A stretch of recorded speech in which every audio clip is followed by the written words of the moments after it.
అంటే 6వ తారీఖున భేటీ ఏర్పాటు చేసుకోవడం జరిగింది. విభజన సమస్యల మీద 10 సంవత్సరాల నుంచి ఏదైతే ఇరు రాష్ట్రాల ప్రజలు ఇబ్బందులు పడుతున్నారో దాని మీద ఒక భేటీ ఏర్పాటు చేసుకోవడం జరిగింది. ఆ సమస్యల పరిష్కారం దిశగా ఎంత ఫాస్ట్గా మనం వెళ్తాము అనేటువంటి ఒక ఆలోచనతోటి ఆ రోజున 6వ తారీఖున ఒక అధికారులకు సంబంధించినటువంటి ఒక కమిటీ, మళ్ళా మంత్రుల కమిటీ, ఇవన్నీ కూడా మనం వేసుకుంటాం. ఒక 3 టైర్ ప్రాసెస్లో సొల్యూషన్స్ దిశగా వెళ్తాము అని చెప్పడానికి వాటన్నిటికీ సంబంధించి ఒక భేటీ ఏర్పాటు చేయడం జరిగింది.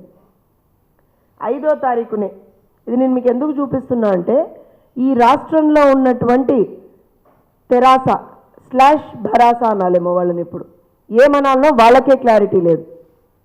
తెలంగాణ రాష్ట్ర సమితి అనాలనా, మిమ్మల్ని భారత రాష్ట్ర సమితి అనాలనా, లేకపోతే ప్రజలు తిరస్కరించినటువంటి ఒక పార్టీ అనాలనా, ఏమనాలనా మిమ్మల్ని వాళ్ళ?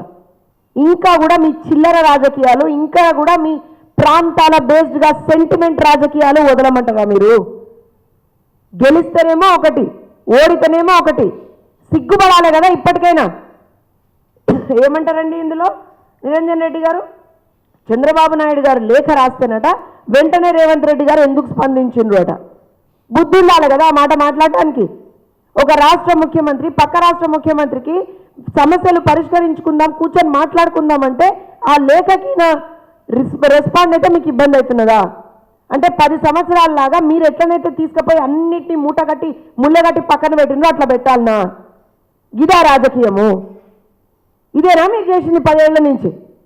మీ నాయకుడు కేసీఆర్ చంద్రబాబు నాయుడు గారిని 2014 నుంచి 2019 మధ్యలో ఆల్మోస్ట్ 3 నుంచి 4 సార్లు కలిసిండు. అప్పుడు ఇబ్బంది రాలే మీకు? అప్పుడు కనవాళ్ళే మీకు? ఇవాళ కొత్తగా చిలక పలుకులు పలుకుతున్నారా బయటకు వచ్చి? ఐడెంటిటీ క్రైసిస్లో ఉన్నారు నిరంజన్ రెడ్డి గారు మీరు కూడా. ఎందుకనంటే ఇవాళ రోజు ఆయన ఏం మాట్లాడతాడు? ఒక రాష్ట్ర ముఖ్యమంత్రి చంద్రబాబు నాయుడు గారు లేఖ రాయంగానే మీరు ఎట్లా స్పందిస్తారు? ఎందుకు స్పందిస్తారు? ఇంకా ఏం మాట్లాడతారు?